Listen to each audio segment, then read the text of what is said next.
Hello friends, welcome back to foods of fitness. આજે આપણે બનાવીશું ફક્ત પાણી ઉમેરી અને એક જ મિનિટમાં તૈયાર થઈ જતી એકદમ ટેસ્ટી ગ્રીન ચટણી. આજે હું તમારી સાથે ગ્રીન ચટણીનું પ્રીમિક્સ શેર કરવાની છું, જેને બનાવવું એકદમ સરળ છે અને આ ચટણીના પ્રીમિક્સને સ્ટોર કરવું પણ એટલું જ સરળ છે. આને તમારે ફ્રીઝમાં રાખવાની પણ જરૂર નથી. બહાર જ આ ચટણીનું પ્રીમિક્સ 1 થી 1.5 વર્ષ સુધી સારું રહે છે. ગ્રીન ચટણી વગર કોઈ પણ ચાટ, ફરસાણ કે સેન્ડવિચ બિલકુલ અધૂરા છે. એવામાં જ્યારે તમારે ઝટપટ ગ્રીન ચટણી બનાવવી હોય ત્યારે તમે ફક્ત પાણી ઉમેરી આ પ્રીમિક્સમાંથી ચટણી બનાવી શકો છો. આ ચટણીનું ટેક્સચર તમે જેવી રેગ્યુલર ચટણી પીસી હોય બિલકુલ એ જ રીતનું આવે છે અને એનો કલર પણ બિલકુલ એવો જ આવે છે અને સ્વાદ તો એટલો સરસ છે કે તમે વારંવાર આ પ્રીમિક્સ બનાવીને તૈયાર કરશો. તો ચાલો રેસીપી શરૂ કરીએ. રેસીપી ગમે તો વિડીયોને લાઈક કરજો અને વધારેમાં વધારે શેર કરજો. તો હવે સૌથી પહેલાં એકવાર બનાવી 1 વર્ષ સુધી સ્ટોર કરી શકાય એવી સુપર ટેસ્ટી ગ્રીન ચટણીનું પ્રીમિક્સ આજે આપણે એકદમ સહેલી અને ફટાફટ રીતે તૈયાર કરીશું. તો અહીંયા ગ્રીન ચટણીનું પ્રીમિક્સ બનાવવા માટે મેં અડધા કિલ્લા જેટલી કોથમીર લીધી છે. તો 500 ગ્રામ જેટલી આ કોથમીર છે, જેને આપણે સૌથી પહેલાં એક ચોપિંગ બોર્ડ પર લઈ લેશું અને કોથમીરનો જે જાડી ડાળી અને મૂળનો ભાગ છે એને આપણે કાપી લેશું. તો બહુ વધારે નહીં, કેમ કે ડાળીઓમાં પણ ખૂબ સારી એવી ફ્લેવર હોય છે. એટલે આ રીતે જે વધારે પડતો જાડો ડાળીનો ભાગ છે અને જે મૂળનો ભાગ છે એને આપણે કાપી લેશું. સાથે આપણે કોથમીરને એકવાર સારી રીતે ચેક કરી લેવાની. કોઈ પીળા પાન કે ખરાબ પાન હોય તો એને કાઢી લેવાના. હવે આ કોથમીરને ચટણી બનાવતા પહેલા આપણે સારી રીતે ધોઈ લેશું. તો અહીંયા એક મોટા વાસણમાં મેં થોડું પાણી લીધું છે અને એમાં આ રીતે આપણે કોથમીરને ઉમેરી એકદમ સારી રીતે ધોઈ લેશું. તો અહીંયા તમે જોઈ શકો છો સરસ મજાની આપણી કોથમીર ધોવાઈ ગઈ છે. તો આ ધોયેલી કોથમીરને આપણે એક સ્ટ્રેનરમાં કાઢી લેશું, જેથી એમાં જે કાંઈ પણ વધારાનું એક્સ્ટ્રા પાણી છે એ બધું અલગ થઈ જાય. તો આ રીતે સ્ટ્રેનરમાં કોથમીરને 2 થી 3 મિનિટ માટે રાખી દેશું. અહીંયા તમે જુઓ આપણી કોથમીર એકદમ સરસ ધોવાઈ ગઈ છે. હવે આપણે એ જ વાસણમાં થોડું સારું પાણી લઈ લેશું અને અહીંયા 1 કપ જેટલો મેં ફોદીનો લીધો છે. તો ફોદીનાની આપણે ડાળીઓ નથી લેવાની, ફક્ત પાન જ લેવાના છે. તો ફોદીનાના પાનને પણ આપણે એકદમ સારી રીતે ધોઈ લેશું. ફોદીનો આપણી ચટણીને બહુ સારી એવી ફ્લેવર આપશે. તો અહીંયા તમે જોઈ શકો છો ફોદીનાને પણ મેં કાણાવાળા વાસણમાં કાઢી લીધો. હવે અહીંયા મેં મીઠો લીમડો લીધો છે. તો મીઠો લીમડો એન્ટીઓક્સિડન્ટથી ભરપૂર હોય છે અને સાથે ચટણીને બહુ સારી એવી ફ્લેવર આપે છે.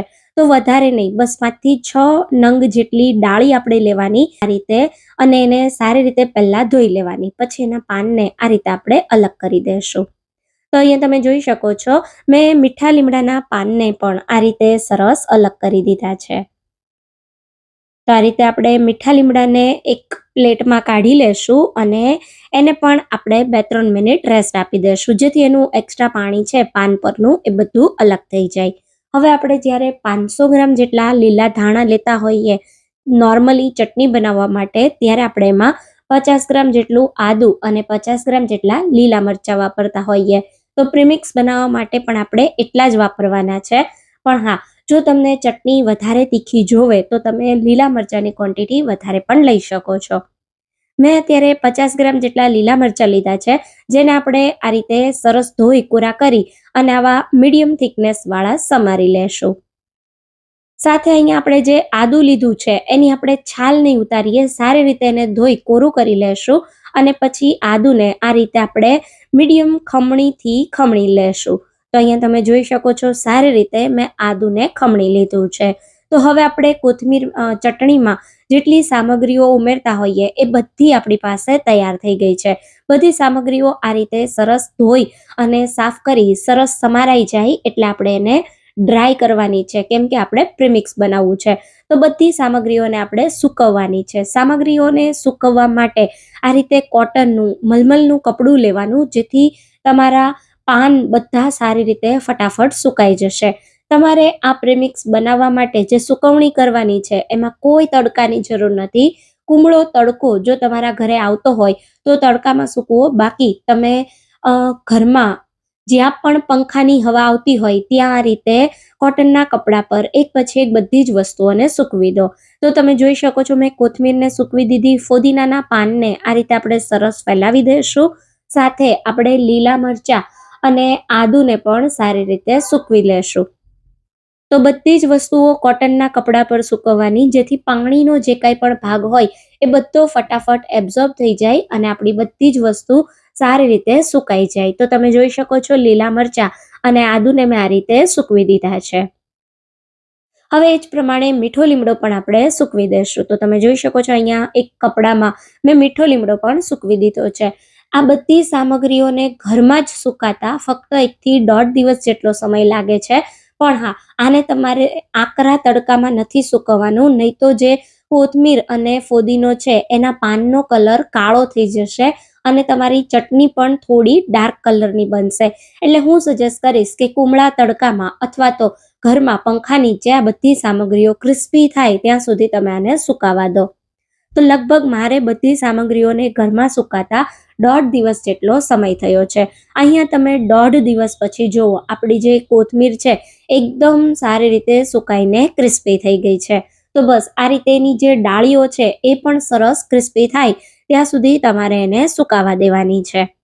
તો સરસ કોથમીરની સાથે હું તમને બતાવી દઉં, ફોદીનાના પાન, મીઠો લીમડો, આદુ અને મરચાં પણ તમે જો સરસ મજાના સુકાઈને ક્રિસ્પી થઈ ગયા છે. તો બસ હવે આપણે આમાંથી ચટણી બનાવીશું. તો હવે તો ચટણી બનાવવી એકદમ સહેલી છે. બસ તમારે આ પ્રીમિક્સ બનાવવા માટે મહેનતનું કોઈ કામ હોય તો એ છે સુકવણી કરવી. તો બસ હવે આપણે ચટણી બનાવવા એક મિક્સર જાર લેશું અને એમાં આપણે આ બધી જ સુકાયેલી સામગ્રીઓને ઉમેરી દઈશું. તો આ રીતે આદુ, મરચાં, મીઠો લીમડો અને ફોદીનો પહેલા ઉમેરી દઈશું અને પછી સુકાયેલી કોથમીર ઉમેરી દઈશું. મેં 2 ટેબલ સ્પૂન જેટલી શેકેલી દાળિયાની દાળ લીધી છે. દાળિયાની દાળને શેકીને વાપરવાની, જેથી ચટણીનું મિક્સર લાંબા સમય સુધી સારું રહે. અને જો ઘરમાં દાળિયાની દાળ ના હોય તો તમે શેકેલા સિંગદાણા પણ વાપરી શકો છો. અડધી ચમચી કરતાં થોડું ઉપર અથવા સ્વાદ પ્રમાણે મીઠું ઉમેરી દઈશું. 1 ટીસ્પૂન જેટલું આખું જીરું ઉમેરીશું અને સાથે 2 ટેબલ સ્પૂન જેટલી આપણે આમાં ખાંડ ઉમેરી દઈશું. ચટણીમાં ખટાશ આપવા હું આમચૂર પાવડર વાપરું છું. તમે લીંબુના ફૂલ પણ 1 ચપટી જેટલા વાપરી શકો છો, પણ હું લીંબુના ફૂલ બહુ જરૂર હોય તો જ વાપરું છું. બાકી ખટાશમાં આપણે આમચૂર પાવડર વાપરવાનો. આમચૂર પાવડર તમે ઘરે પણ બનાવી શકો છો. એનો વિડીયો મેં પહેલેથી તમારી સાથે શેર કરેલો છે. હવે આપણે બધી જ સામગ્રીને સારી રીતે ક્રશ કરી લેશું. તો મિક્સરને ચાલુ બંધ કરી પલ્સ મોડ પર સરસ ક્રશ કરવાનું, જેથી એકદમ સરસ મજાનો બધી જ વસ્તુનો માત્ર 1 જ મિનિટમાં પાવડર થઈ જશે. તો હવે આ ચટણીના પ્રીમિક્સને આપણે એકવાર ચાળી લેશું, જેથી આપણી ચટણી એકદમ સરસ સ્મૂથ બને. તો તમે જોઈ શકો છો ચટણીનું પ્રીમિક્સ આ રીતે મેં ચાળી લીધું છે અને એકદમ સરસ મજાનો આપણા પ્રીમિક્સનો પણ કલર આવ્યો છે. બહુ સરસ એકદમ ટેસ્ટી એવી આ ચટણી તૈયાર થઈ છે. પ્રીમિક્સમાંથી ચટણી કેવી રીતે બનાવવી એ પણ હું તમને બતાવી દઉં. તો એના માટે તમે 1 ટેબલ સ્પૂન જેટલું આ રીતે ચટણીનું પ્રીમિક્સ લો અને એમાં 1 ટેબલ સ્પૂન ચટણીના પ્રીમિક્સમાં 2 થી 2.5 ટેબલ સ્પૂન જેટલું પાણી વપરાશે. પણ પહેલા તમારે થોડું પાણી ઉમેરી મિક્સ કરી દેવાનું.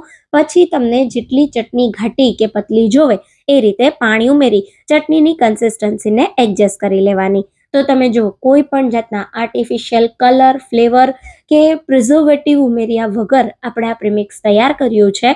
આ પ્રીમિક્સમાંથી તૈયાર થયેલી ચટણી તમે જો એકદમ સરસ ગ્રીન કલરની અને બહુ ટેસ્ટી એવી તૈયાર થઈ છે. તો છે ને ઘરે ફક્ત પાણી ઉમેરી 1 જ મિનિટમાં ગ્રીન ચટણી બનાવવી એકદમ સહેલી.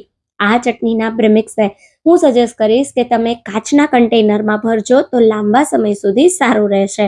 તો આ રીતે કાચના કન્ટેનરમાં ચટણીના પ્રીમિક્સને ભરી તમે બહાર જ 1 થી 1.5 વર્ષ સુધી સ્ટોર કરી શકો છો. તો તમે જોઈ શકો છો એકદમ સરસ મજાનું આપણું ચટણીનું પ્રીમિક્સ તૈયાર થઈ ગયું છે. તો તમને આ રેસીપી કેવી લાગી એ મને કમેન્ટમાં જરૂરથી કહેજો. રેસીપી ગમી હોય તો વિડીયોને લાઈક કરજો અને વધારેમાં વધારે શેર કરજો. તો ફરી મળીશું એક નવી રેસીપી સાથે. ત્યાં સુધી થેન્ક્સ ફોર વોચિંગ.